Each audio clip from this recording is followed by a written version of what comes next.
तेरी कहानी से मुझको एक सबक मिला है कि वक्त से पहले और तकदीर से ज्यादा किसको मिला है। उसका इंसाफ दे के लाजमी है ये कहना, वाह तेरा क्या कहना, वाह तेरा क्या कहना।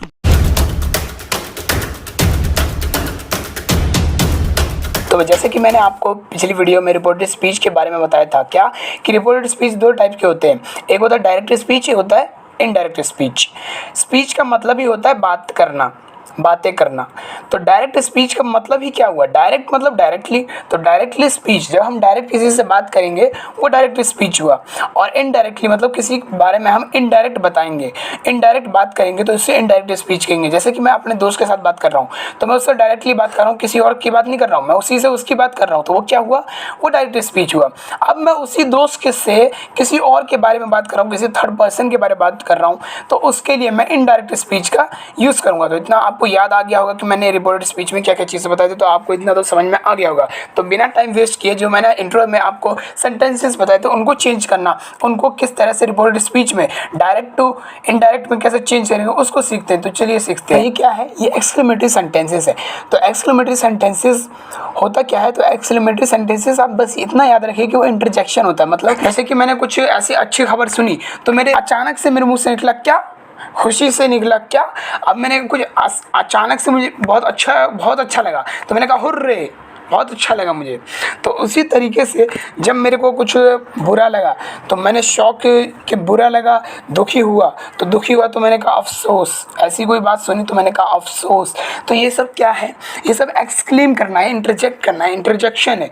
तो इन्हीं का यूज़ से आता है एक्सक्लेमेटरी सेंटेंस। तो आपको इतना कोई सोचने की ज़रूरत नहीं है कि एक्सक्लेमेटरी सेंटेंसेस क्या होता है, बस आपको समझ लेना कि एक्सक्लेमेटरी सेंटेंसेस वो होते हैं जिसमें एक्सक्लेमेटरी मतलब अचानक तौर से जो भाव फीलिंग्स निकलते हैं उसी को एक्सक्लेमेटरी सेंटेंस बोलते हैं। अब देखिए जैसे कि मैंने जो चीज़ें बताई, एलएस मतलब क्या होता है, अफसोस, अफसोस के लिए, ब्रावो जॉय के, खुशी के लिए यूज़ होता है। ओ ये भी किस लिए यूज़ होता है, ओ यूज़ होता है अफसोस के लिए, दुखी के लिए, वाव, वाह, हुर्रे, व्हाट, ये सब वेल डन, ये सब क्या है, ये सब यूज़ हुए जाते हैं किस लिए, ये सब यूज़ किए जाते हैं एक्सक्लेमेटरी सेंटेंसेस में। अब देखते हैं इनका यूज़ किस लिए किया जाता है। तो देखिए पहले मैं आपको बताना चाहूँगा कि जब एक्सक्लेमेटरी जब एक्सक्लेम किया जाता है, जब खुशी के साथ, जब दुखी के साथ, या सरप्राइज कोई चीज़ों के साथ, या गुस्से में, या नफ़रत में, या किसी को प्रशंसा देते हैं, किसी को प्रशंसा देते हैं, तो उसके लिए एक्सक्लेम का साथ यूज़ करते हैं एक्सक्लेमेटरी सेंटेंसेस का। तो उसको किस तरह से यूज़ किया जाता है, देखिए चाहे कुछ भी आया हो, चाहे एलएस आया हो, ब्रावो आया हो, ओ आया हो, हुर्रे आया हो, तो उसके साथ हमेशा इस तरह से यूज़ किया था कि एक्सक्लेम, एक्सक्लेमेटरी से एक्सक्लेम, फिर विद, एक्सक्लेम विद। अब एलएस क्या है, एलएस का मतलब होता है अफसोस। तो अफसोस कब करते हैं, दुखी होने पर। तो दुखी होने पर को क्या कहते हैं, सॉरो। तो एक्सक्लेम विद सॉरो। जब दुख होते हैं, जब दुखी होते हैं तब बोलते हैं एक्सक्लेम विद सॉरो, और जब खुश होते हैं तब बोलते हैं एक्सक्लेम विद जॉय। और जब हम कभी सरप्राइज होते हैं, कोई ऐसी चीज़ से हम सरप्राइज के लिए कोई कहता है, जैसे कि हमने कुछ ऐसा चीज़ देख लिया तो हम सरप्राइज हो गए तो कहते हैं क्या, व्हाट। तो ये सब क्या है, तो इसके लिए हम यूज़ करेंगे इसको, जब इनडायरेक्ट वे में हम इसको चेंज करेंगे तो इसको हम यूज़ करेंगे एक्सक्लेम विद सरप्राइज। और जब हम बहुत गुस्से में होंगे, तो उस गुस्से के लिए हम जब यूज़ करेंगे तो हम एंगर का यूज़ करेंगे, एक्सक्लेम विद एंगर। और जब हम किसी चीज़ के लिए घृणा में होंगे, तिरस्कार करेंगे, नफ़रत में होंगे, उसे नफ़रत करेंगे, तो उसके लिए हम यूज़ करेंगे एक्सक्लेम विद कंटेम्प्ट। फिर उसके बाद आपको क्या करना है, किसी की प्रशंसा करनी है, आपको किसी की तारीफ़ करनी है तो तारीफ़ करेंगे। जो एक्सक्लेमेशन फीलिंग निकलेगा तो उसी फीलिंग को हम जब चेंज करेंगे इनडायरेक्ट वे में तो उसको एक्सक्लेम विद अप्लॉज कहेंगे।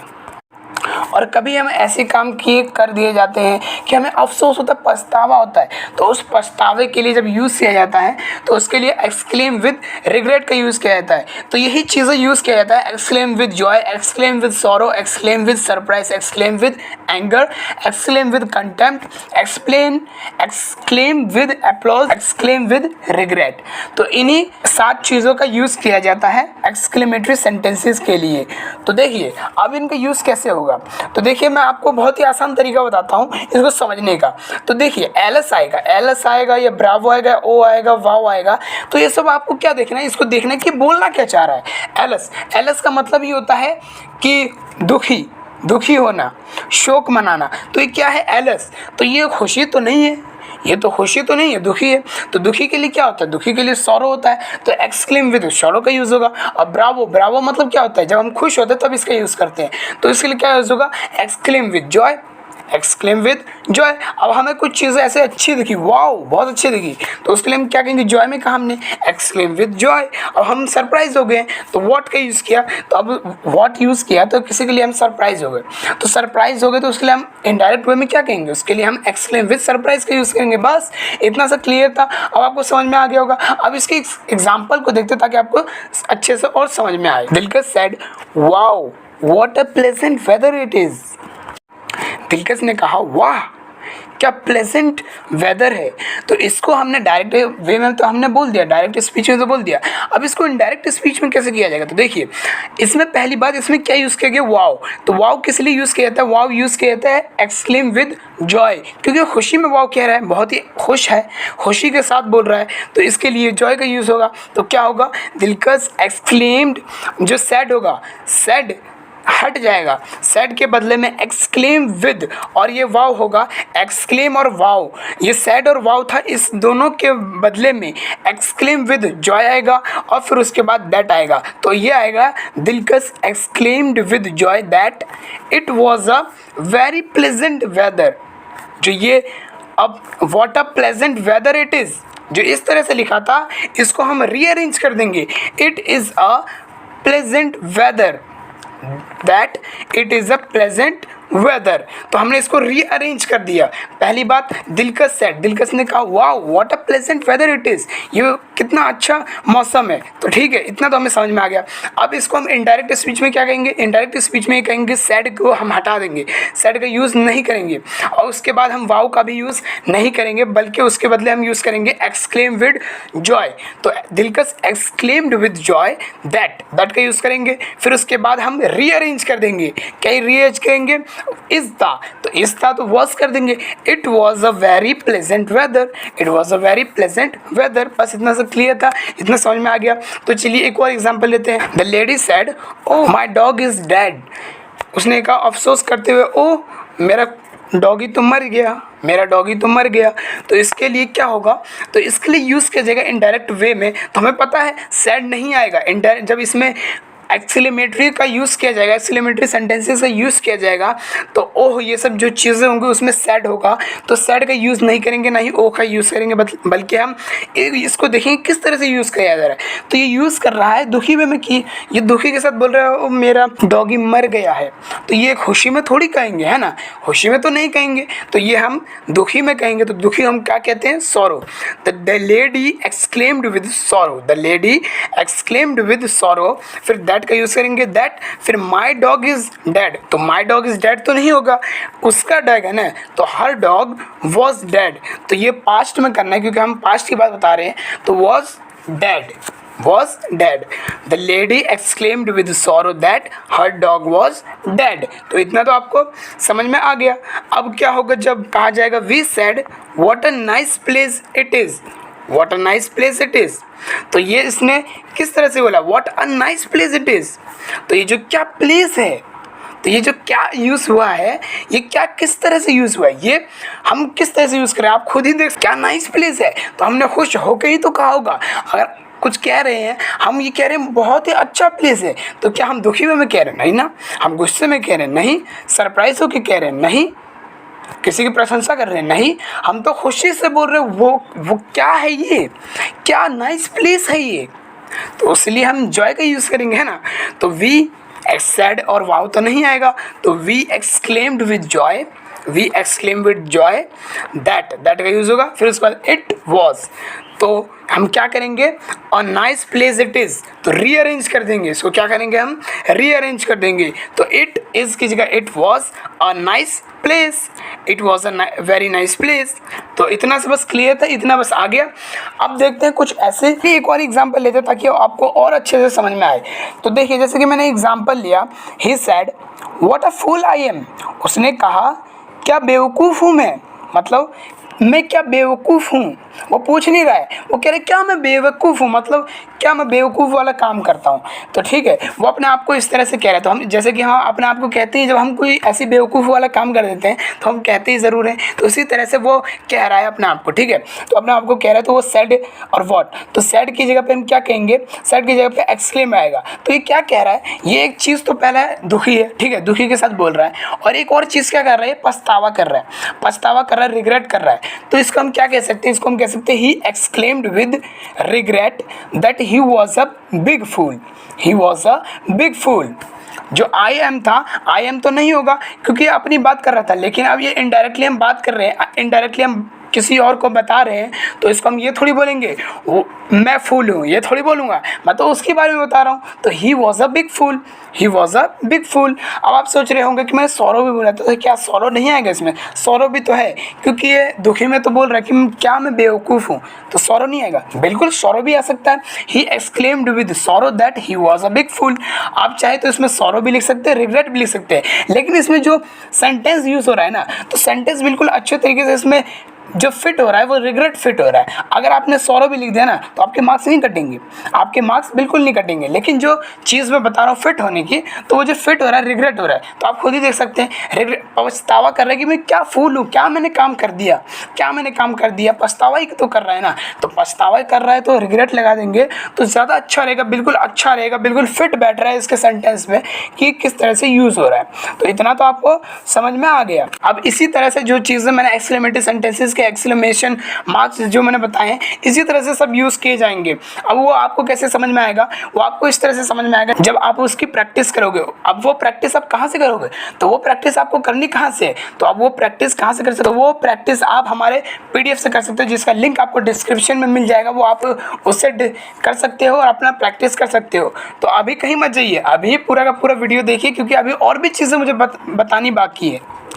अब हमने एक्सक्लेमेटरी सेंटेंसेस के बारे में तो पढ़ लिया कि जिसमें एक्सक्लेमेटिंग के साथ मतलब अचानक भाव से फीलिंग्स निकलती है, उसी को एक्सक्लेमेटरी सेंटेंसेस कहते हैं, ठीक है। उसी को एक्सक्लेमेटरी सेंटेंसेस में इनडायरेक्ट स्पीच में किस तरह से चेंज किया तो वो समझ गए।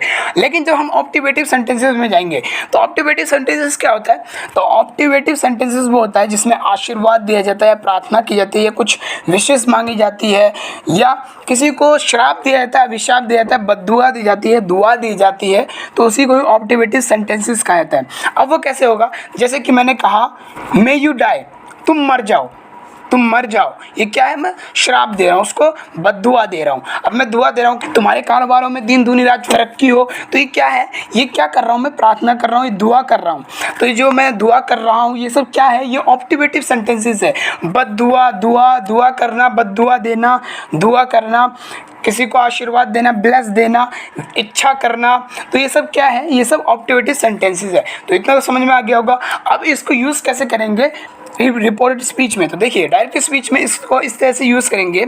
माय मदर, मेरी मदर ने कहा, my mother said to my friend, मेरी माँ ने मेरे दोस्त से कहा, may you live long, may you live long. तो इसमें क्या होगा, तो इसमें क्या कर रही है, ये विश मांग रही है। तो हमेशा याद रखें इसमें विश मांग रही है, तो विश मांग रही है, my mother wished my friend, मेरी माँ ने विश किया मेरी फ्रेंड से, ठीक है, मेरे फ्रेंड से, that he might live long, कि वो दीर्घ आयु जिए, ठीक है। तो my mother said to my friend, तो सेड टू की जगह पे हम विश्ड का यूज़ करेंगे, विश्ड मतलब विश, विश्ड, विश्ड सेकंड की फॉर्म की यूज़ करेंगे। तो my mother wished my friend, इतना सब क्लियर है। फिर इन्वर्टेड कॉमा की जगह पे हम दैट का यूज़ करेंगे। फिर उसके बाद किसको कह रही है, ये मेरे फ्रेंड को कह रही है, तो फ्रेंड के लिए हम क्या यूज़ करेंगे, ही का यूज़ करेंगे, ही। फिर मे की जगह पे हम माइट का यूज़ करेंगे, ही माइट, और लिव लॉन्ग, लिव लॉन्ग का लिव लॉन्ग, ही माइट लिव लॉन्ग। बस इतना सा क्लियर था, बस इतना सा। अब बात आती है कि जब हम कहेंगे, जब प्रे के लिए किसी से प्रार्थना के लिए कहेंगे तो कैसे कहेंगे। She said God grant you success, उसने कहा कि गॉड तुम्हें सक्सेस दे, खुदा तुम्हें सक्सेस दे। She prayed that God might grant me success, she prayed, क्योंकि वो प्रे कर रही है तो प्रेड दैट का दैट आएगा। फिर गॉड माइट, माइट आएगा। अब कहेंगे इसमें तो मे तो नहीं आया था तो माइट क्यों आया? देखिए, जब भी ऑप्टिवेटिव सेंटेंसेस हो तो उसमें हमेशा याद रखना कि मे का यूज़ किया जाता है, चाहे उसमें अभिशाप हो, चाहे उसमें श्राप हो, मतलब बद्दुआ हो, प्रार्थना की जा रही हो, इच्छा की जा रही हो, किसी के लिए दुआ की जा रही हो, तो उसके लिए क्या यूज़ किया जाता है? उसके लिए हमेशा याद रखना, उसके लिए हमेशा मे का यूज़ किया जाता है, चाहे उसमें मे हो या ना हो। उसमें मे हिडन भी हो सकता है और ना ही भी हो सकता है। जैसे कि मैंने पहले वाले में बताया था मे यू लिव लॉन्ग, तो उसमें मे हिडन नहीं था और इसमें हिडन है।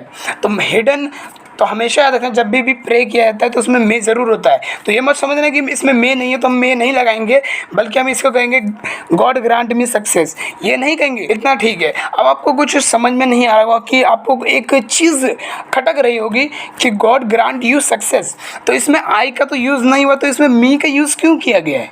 तो आप अच्छे से तरीके से इधर देखिए। सी सेड, उसने कहा गॉड ग्रांट यू सक्सेस, तो ये किससे बात कर रही है? ये दूसरे से बात कर रही है। यू ग्रांट यू, तो ये दूसरे से बात कर रही है। तो जब मतलब मेरा दोस्त है, वो दोस्त मुझसे बात कर रहा है, तो वो मुझसे बात कर रहे हैं, तो जब मैं उसके बारे में बताऊंगा, किसी और के बारे में बताऊंगा कि उसने मुझे कहा ना, उसने मुझे कहा, तो इसलिए मैंने इसमें गॉड ग्रांट मी, God might grant me success का यूज़ किया है, यू की जगह मी का यूज़ किया है, इसलिए क्योंकि वो मुझसे कह रहे हैं ना। उसने कहा तुम, मतलब मुझे कह रहे हैं, तो मुझे इसलिए कह रहे हैं, इसलिए मैंने मी का यूज़ किया है। अब एक और बात आती है, he said to the teacher, teacher से उसने कहा गुड मॉर्निंग, उसने गुड मॉर्निंग कहा। तो गुड मॉर्निंग किस लिए होता है? गुड मॉर्निंग यूज़ किया जाता है विश के लिए, किसी को विश करने के लिए। तो विश करने के लिए इतना सा आसान है कि विश के लिए यूज़ किया जाता है। तो he wished that, he wished the teacher, तो उसने टीचर को विश किया, तो इसमें दैट का यूज़ नहीं होगा, इसमें दैट का यूज़ नहीं होगा, क्योंकि ये विश करने का तरीका ये दूसरा है, ये विश करने का दूसरा है, तो इसमें दैट का यूज़ नहीं होगा। He wished the teacher good morning, इसमें कोई भी चेंजेस नहीं होगा, बस सेड टू की जगह पे विश्ड का यूज़ होगा बस, और कुछ भी चेंजेस नहीं होगा। अब इतना तो क्लियर है कि गुड आफ्टरनून, गुड मॉर्निंग ये सब आएगा, जिसमें विश किया जाएगा तो उसमें विश्ड लगा देंगे, और गुड मॉर्निंग, गुड आफ्टरनून ये सब लिख देंगे, गुड नाइट लिख देंगे। उतना तो ठीक है, उतना क्लियर है कि उतना समझ में आ गया। लेकिन जब कहा जाएगा गुड बाय, मतलब जब हम किसी को गुड बाय कह रहे हो, बाय कह रहे हो, अलविदा कर रहे हो, तब क्या आएगा? She said to me goodbye, उसने मुझसे कहा कि गुड बाय, तो इसके लिए हम यूज़ करेंगे, इसमें विश्ड यूज़ नहीं करेंगे, इसमें बेड का यूज़ करेंगे, ठीक है। शी सेड टू मी का यूज़ होगा she bade me goodbye, she bade me goodbye. तो वो विश तो नहीं कर रहा है, वो विश तो नहीं कर रहा है, वो बेड कर रहा है, तो बेड कर रहा है, उसके लिए हम यूज़ करेंगे she bade me goodbye. जब भी हम किसी से अलविदा के लिए, फेयरवेल के लिए यूज़ किया जाएगा, तो उसके लिए बेड का यूज़ किया जाएगा। वैसे ही the leader said farewell my friends, farewell my friends, तो उसने अलविदा के लिए यूज़ किया है फेयरवेल माय फ्रेंड्स, तो इसके लिए भी सैड की जगह पे बेड का यूज़ होगा, और उसके आगे में ना दैट वेट का कोई यूज़ नहीं होगा। The leader bed his friend, my friend कौन होगा? क्योंकि लीडर बोल रहा है तो हिज फ्रेंड होगा, तो हिज फ्रेंड्स फेयरवेल, फेयरवेल का फेयरवेल। तो अगर good morning, good evening, goodbye, good farewell ये सब आएगा, गुड नाइट आएगा, तो सेम टू सेम आएगा, बस वो चीज़ें होंगी कि सैड की जगह पे यूज़ होगा। अगर गुड मॉर्निंग विश के तौर पे की जाएगी, विश की चीज़ों के यूज़ हो जाएगा, जैसे कि good morning, good afternoon, good evening, good night ये सब यूज़ किया जाएगा, तो उसके साथ विश का यूज़ किया जाएगा। और जब वो किसी अलविदा करने के लिए, गुड बाय करने के लिए यूज़ किया जाएगा, तो उसके लिए बेड का यूज़ होगा। तो बेड किसका होता है? बिड, बेड, बिडन, तो बेड का यूज़, बेड का सेकंड फॉर्म होता है बेड। अब आपको तो समझ में आ चुका होगा कि ऑप्टिवेटिव सेंटेंसेस, तो आपको समझ में आ ही चुका होगा किस तरह से यूज़ किया जाता है। तो आपको एक और चीज़ खटक रही होगी कि आपने तो सब बता दिया, लेकिन जब श्राप दिया जा रहा हो तब क्या किया जाएगा?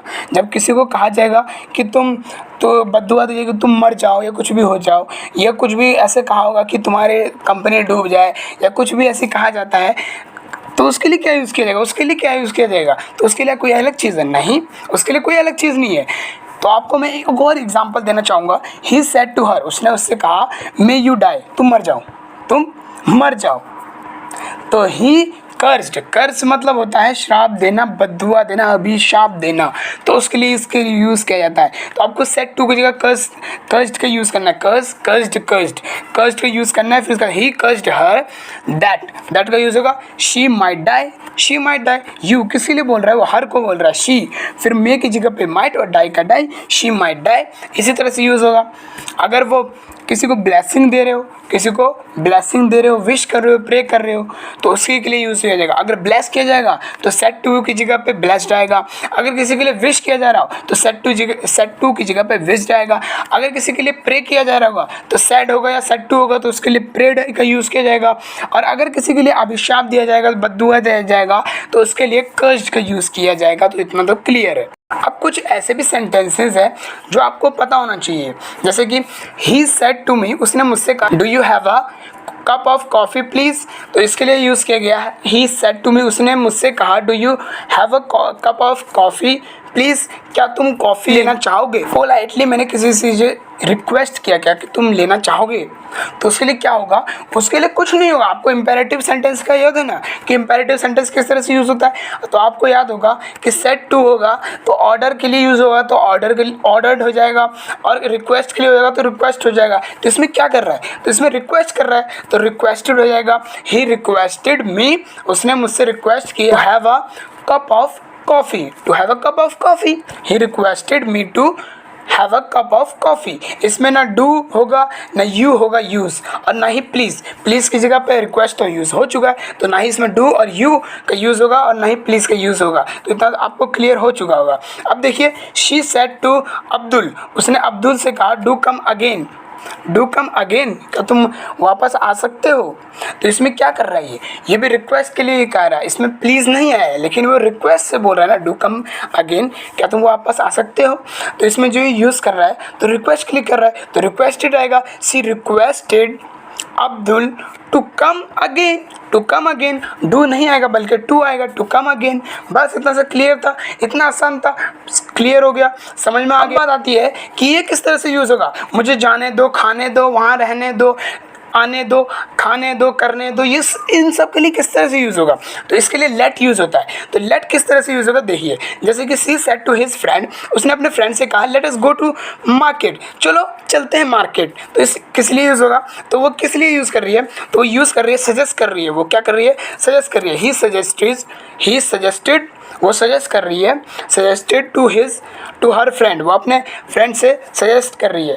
तो सेड टू की जगह सजेस्ट आएगा। फिर let us go to market, let us go to market, तो लेट की जगह पे हम यूज़ करेंगे to go to market. To go to market बिल्कुल उसी तरह से इम्पेरेटिव की तरह से यूज़ किया जाएगा। अगर आप चाहें तो इसको इस तरह से भी यूज़ कर सकते हैं, she suggested to her friend, suggested to her friend that का यूज़ होगा, और उसके बाद वी का यूज़ होगा, ना कि, क्योंकि इसमें शी और हर वो दोनों की बात हो रही है ना, अस की बात हो रही है, तो अस की जगह पे वी का यूज़ होगा। We should go to the market, we should go to the market, कि वो सजेशन दे रही है हमें मार्केट जाना चाहिए, तो हमें मार्केट जाना चाहिए। इस तरह से भी हम यूज़ कर सकते हैं। चलिए एक और एग्जाम्पल लेते हैं, जैसे कि he said to me let us purchase that house, उसने मुझे प्रपोज किया, मतलब उसने मुझे सजेस्ट किया कि, उसने मुझे सजेस्ट किया कि चलो वो वाला घर खरीदते हैं, ठीक है, परचेज करते हैं, खरीदते हैं।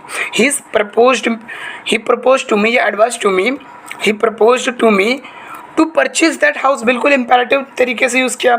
अगर आप चाहे तो इस तरीके से भी यूज़ कर सकते हैं, ही प्रपोज टू मी दैट का यूज़ होगा। फिर उसके बाद हम दोनों की बात हो रही है, अस की बात हो रही है, लेट अस, तो अस आएगा, तो अस का क्या होता है सब्जेक्टिव फॉर्म क्या होता है वी, तो वी शुड, क्योंकि ये क्या कर रहा है, ये सजेस्ट कर रहा है, तो जिसमें सजेस्ट किया जाता है, एडवाइस किया जाता है, उसके लिए शुड का यूज़ किया जाता है, तो हमेशा याद रखना इसमें शुड का यूज़ किया जाता है। We should purchase that house, we should purchase that house. इतना सब क्लियर हो गया, इतना आपको क्लियर हो गया कि इस तरह से यूज़ होगा। हमने लेट के बारे में तो बात कर लेंगे, करने दो, जाने दो, खाने दो, ये सब तो हमने कर लिया, लेकिन जब ये लेट विश के बारे में, जब इच्छा के बारे में कहा जाएगा, जब इच्छा के तौर पे काम किया जाएगा, तो हम क्या करेंगे, तो देखते हैं एक example.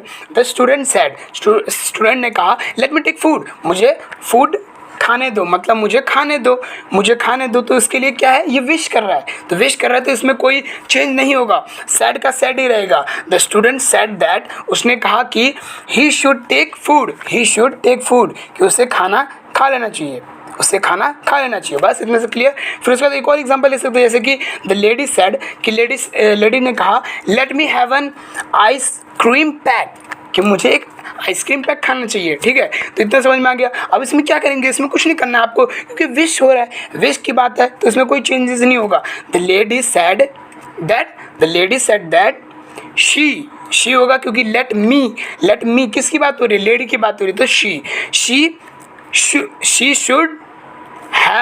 She should have an ice cream pack, she should have an ice cream pack. तो इतना आपको क्लियर हो गया, समझ में आ गया, तो इतना आपको क्लियर हो गया होगा। अब जब हम रिक्वेस्ट के लिए, ऑर्डर के लिए जब इसको लेट का यूज़ करेंगे तब क्या होगा, तो तब देखते हैं कि इसको किस तरह से यूज़ किया जाएगा। देखिए, the boy said to the teacher, कि जब बॉय ने टीचर से कहा let me go home now, मुझे अब घर जाने दो, जब अब मुझे घर जाना है, रिक्वेस्ट कर रहा है, ऑर्डर तो थोड़ी देगा। ये क्या अपने टीचर को ऑर्डर दे रहा है कि मुझे घर जाने दो, नहीं ना, अब मुझे घर जाने दो, नहीं ना, बिल्कुल नहीं। वो अपने टीचर से वो ऑर्डर कैसे दे सकता है, रिक्वेस्ट करेगा, है ना। तो रिक्वेस्ट करेगा, the boy requested said to requested the teacher to allow him let me वो क्या कर रहा है, वो अलाउ मांग रहा है, वो क्या परमिशन मांग रहा है, तो क्या होगा टू अलाउ हिम किसको, क्योंकि बॉय है तो बॉय का हिम हो जाएगा, to allow him to go home then. Now की जगह पे देन यूज होगा, ये आपको अच्छे तरीके से क्लियरली पता ही है, जैसे कि मैंने आपको पिछली वीडियो में आपको बता ही दिया था और आपको अच्छे तरीके से उसको रटा दिया था, समझा दिया था, कंठस्थ कर दिया था, तो आपको अच्छे तरीके से समझ में आ गया होगा कि नाउ की जगह पे देन क्यों यूज हुआ होगा। अब the principal said to the peon से कहा प्रिंसिपल ने let the students come in, मतलब आने दो, स्टूडेंट्स को अंदर आने दो। तो क्या प्रिंसिपल पियोन से रिक्वेस्ट करेगा, नहीं ना, क्योंकि प्रिंसिपल ही तो मालिक है वहाँ का, प्रिंसिपल ही तो है, तो वो पियोन से रिक्वेस्ट थोड़ी करेगा, वो तो ऑर्डर देगा, है ना, ऑर्डर देगा। तो ऑर्डर के लिए हम यूज़ करेंगे द प्रिंसिपल ने ऑर्डर दिया पियोन को, ऑर्डर्ड पियोन टू अलाउ किया, to allow the student come in, to allow the students come in. बस इतना से क्लियर है, आपको समझ में आ गया। अब ताकि आपको अच्छे तरीके से, कंठस्थ तरीके से समझ में आ जाए, the boy said to her, boy ने उससे कहा let me go to the market, मुझे मार्केट जाने दो। द बॉय रिक्वेस्टेड हर, कि उसने उससे कहा, रिक्वेस्ट किया कि मुझे जाने दो। The boy requested her to let me go to the market. क्या आपने तो कहा था कि इसका अलाउ यूज़ होगा, टू अलाउ, आपने तो कहा था कि इसका इस तरह से यूज़ होगा, the boy requested her to allow him go to the market. आपने तो कहा था कि इसका यूज इस तरह से होगा, the boy requested her to allow him to go to the market, इस तरह से यूज होगा।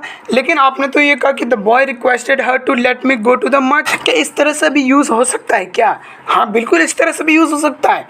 आप चाहे तो उस तरह से भी यूज कर सकते हैं, आप चाहे तो इस तरह से भी यूज कर सकते हैं, आप चाहे दोनों तरीके से यूज कर सकते हैं। देखिए, the boy requested her to let me go to the market, आप इस तरह से भी यूज कर सकते हैं। अगर आप इस तरह से भी यूज करना चाहते हैं, the boy requested her to allow him to go to the market, तो आप इस तरह से भी यूज कर सकते हैं। दोनों में कोई दोहराई नहीं है, कोई गलती नहीं है, कोई मिस्टेक नहीं है, आपका कोई गलती नहीं होगा।